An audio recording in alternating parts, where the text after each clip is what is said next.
Last winter, I was living alone in a small, quiet house on the edge of a neighborhood that faded directly into undeveloped forest. Beyond my backyard were only trees, snow, and darkness. I had lived there for about a year without any problems, and I liked the isolation.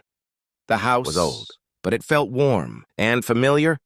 That weekend, a brutal cold wave settled in, snow fell on and off, and the temperature dropped well below zero, keeping me indoors for days. On the night everything happened, I followed my usual routine: dinner, cleaning, a little television, and then bed. Around 11, nothing unusual stood out at first. There was one detail I had ignored for months. The lock on my bedroom door was broken. It was a push lock that no longer held. The door would click open from either side. I never fixed it because I lived alone. And as long as the front and back doors were locked, it didn't seem important. That assumption would haunt me. Sometime in the night, I woke, suddenly, my heart racing, for no clear reason. The house was silent and pitch black, but my eyes adjusted just enough to see my bedroom door. Slightly open, I tried to stay calm. Old houses shift. Cold air moves walls. That was the explanation I clung to.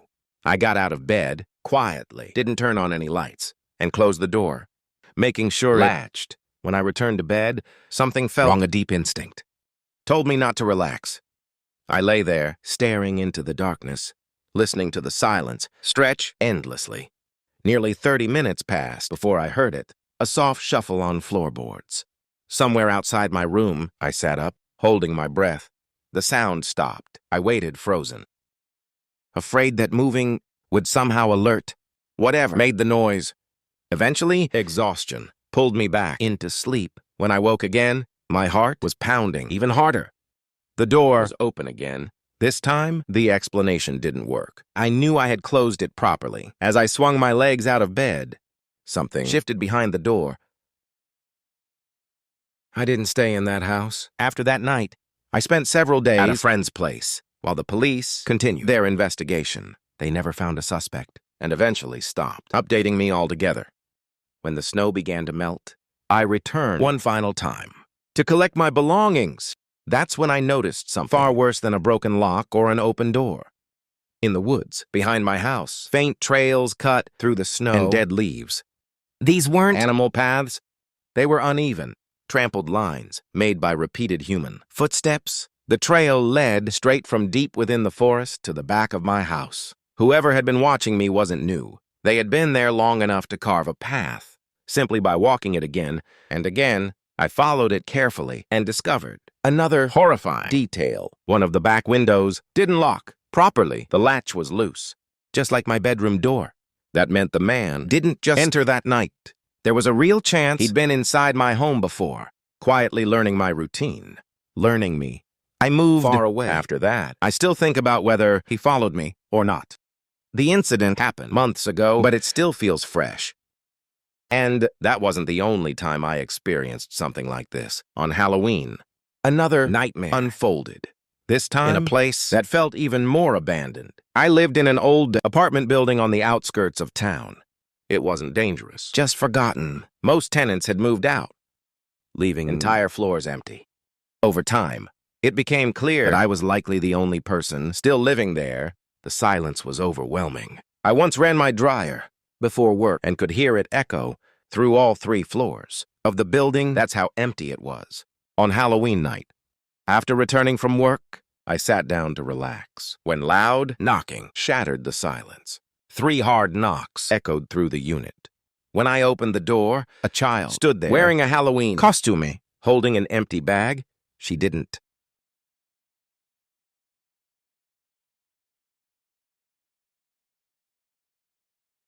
I stood frozen inside my apartment, staring at the door as the knocking continued. I asked who was there, but there was no response. When I looked through the peephole, I saw a man dressed entirely in black, a hood pulled low over his face. He stood too close to the door, like he was ready to force it open. The moment I turned the handle, my instinct screamed at me not to open it. Then I heard something worse. More footsteps in the hallway, whispering, low voices, muffled by walls. There wasn't just one person anymore. I dialed 911 and searched desperately for a place to hide. The apartment was tiny, leaving me with only one option. The balcony. I slipped outside and hid behind the blinds as quietly as I could. Minutes later, I heard the sound of my door being forced open. Light spilled into the apartment as two men entered and began searching the rooms. My heart pounded so hard I thought they would hear it. They moved slowly, methodically, even stepping close to the balcony blinds. Somehow, they didn't see me after what felt like an eternity. They left. The police arrived shortly after. They confirmed I was the only legal resident. In the building, no one else should have been there. The most unsettling theory was that the child had been used as bait, a way to make me comfortable. Opening the door, I moved out within days. No arrests were ever made. Months later, I took a night shift job at a small shipping warehouse outside town. It was a long, concrete building with rows of shelving and a tiny office. During slow season, I worked completely alone, from midnight to 6. Most nights were quiet, almost peaceful. But one night, the silence felt heavy. I was wearing earbuds when I heard footsteps near the office. Light slow, deliberate. I removed the earbuds and listened. Nothing. Minutes later, the footsteps returned. I called out my boss's name, but there was no answer. I searched the office and break room empty later. While working in the office, I glanced up and saw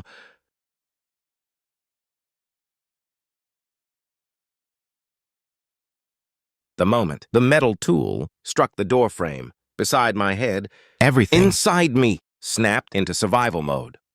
The sound was deafening, a violent metallic crack that echoed through the entire warehouse like a gunshot for a split second. My ears rang and my vision blurred. If it had hit me, even slightly, I don't think I would have walked away from that building alive.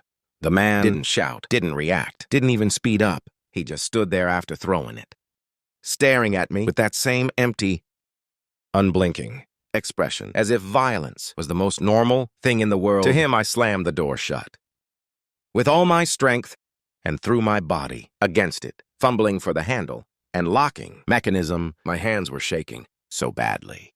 I nearly dropped the phone. As I dialed 911, I backed into the corner of the office, keeping my eyes fixed on the door, fully expecting it to burst open. At any moment, every second felt stretched, distorted. The warehouse, once familiar, now felt like a trap. Endless aisles, blind corners, and dark spaces where someone could disappear without a sound. From behind a closed door, I couldn't hear footsteps anymore. That silence was worse than the noise. I didn't know if he was gone or standing just inches away, listening to my breathing. The dispatcher stayed on the line, telling me to stay put, but my mind kept racing through worst-case scenarios. I imagined the man circling around, finding another way in, waiting until I relaxed. I realized how exposed I really was. No cool workers, no security, no cameras watching the aisles, just me and a building full of shadows. When the police finally arrived, they searched the warehouse thoroughly, every aisle, every side room, every office. They found nothing, no signs of forced entry, no broken doors, no explanation for how that man got inside or where he went.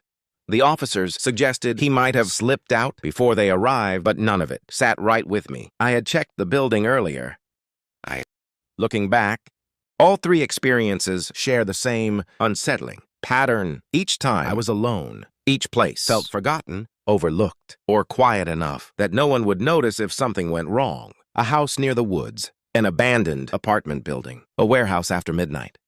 These weren't random locations. They were environments where someone could observe, wait, and test boundaries without being interrupted. The broken locks were never just coincidences.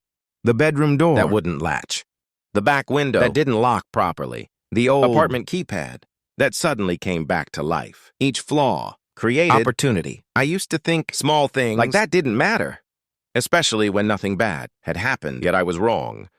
Silence doesn't mean safety. Familiarity doesn't mean control. And being alone doesn't mean you're unobserved. What still unsettles me most isn't what happened, but what didn't. I never found out who those people were or what they wanted. No arrests, no explanations.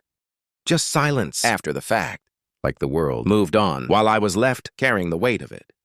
Sometimes I wonder how many times I was watched without knowing it. How many nights someone stood just outside or just inside, waiting for the right moment. I moved, I changed jobs. I became obsessive about locks, lights, and listening to my instincts. That feeling in your gut, the one you try to rationalize away, isn't paranoia, it's awareness. Every time I ignored it, things escalated.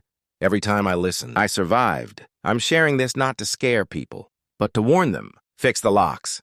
Don't dismiss strange behavior. Don't assume silence means safety. And never underestimate how patient someone can be when they think no one is paying attention. I was lucky, others might not be, and that's the part that still keeps me awake at night.